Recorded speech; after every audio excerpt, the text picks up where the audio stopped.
and welcome to episode 5 of the Good Omens News Podcast. This podcast is coming to you from my wardrobe, in which I'm sitting on a desk with my knees up to my chin. Anyway, there's been a few snippets of news, and this podcast, as ever, will contain spoilers for Good Omens 3. So, of course, South Downs National Park has been at it again, and one of their most recent posts was very clear about their intentions. Along with a picture of some flowers was the caption, "A good omen if there ever was one." They also replied to a question on a post about birds, saying that the nightingales would be here very soon. The nightingales will be here very soon. They'd better be, for the sake of many people's, my, well-being. Talking of when the nightingales will be here, someone on Instagram who I can't find but is associated with Good Omens replied to the comment, "When will we see them again?" with, "Hopefully in the fall." This could mean two things. One, we'll see Crowley's Fall. 2, the film, or at least a trailer or poster, will come out in autumn. Or the secret third option, both. Everybody cross their fingers and toes and everything else that you can cross without breaking multiple bones. Now, on to the Comic-Con with David Tennant. Multiple people asked him questions about Good Omens and his suspiciously blondish hair. He said it was blonde because it had been dyed red and he tried to dye it back and now he's just stuck with it. However, when asked whether the ending of Good Omens is good, he said that it's a good ending, but not the one you want.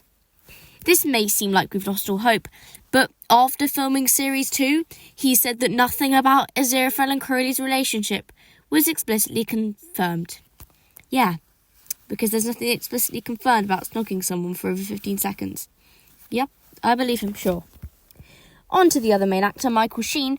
He was recently on a podcast where he said that Aziraphale had to be in disguise in Series 3. This could explain the leaked photos with the fan reaction of, "What has happened to your hair?" But he said a prosthetic nose was involved. However, disguises could explain a lot about the very out-of-character leaked photos. Just after that, someone posted another leaked photo in front of the Chinese restaurant on Whitby Street, and a person, or demon, wearing black is disappearing round the corner.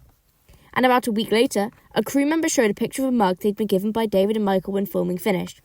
On the mug, along with Good Omens 3, there is a demon in white robes holding what looks like a cupid bow, something that looks suspiciously like an angel clinging onto a heart.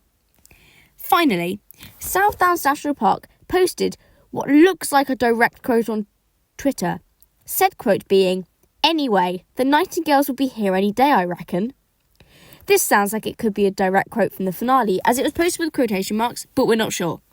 However, on April the 6th, the RSPB, that's the Royal Society for the Protection of Birds, posted saying that the first nightingales of the year were heard that morning, and the South Downs reposted it saying they're here, along with dates and times for some planned nightingale spotting events.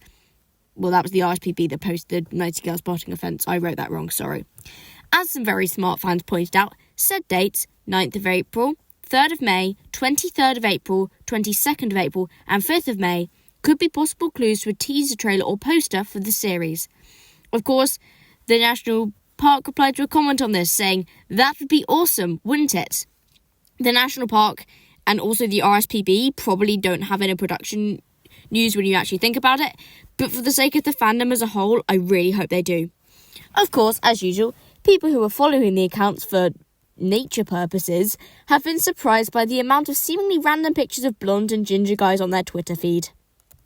Well, that's everything for today, in case I missed something, which historically I've been known to do a lot. There's probably a Twitter post being made right now. The adverts probably come up in the time I'm recording this. Anyway, tell me in the comments if I have, and I'll put it in the next episode. Thank you for listening. Thanks to Lilybone Elise for being grammatically competent and for moral support. Thank you for the desk in my wardrobe for not breaking it. And thank you for listening. See you next week. Just before I go, I would like to say that this channel is going to be kind of more than a news podcast thing. I'm currently writing a video essay. I've been writing it for the last 3-4 days about a bunch of Good Omens theories. So it'll still be a podcast channel, but more varied podcast. Obviously still about Good Omens. Anyway, with that said, see you next week.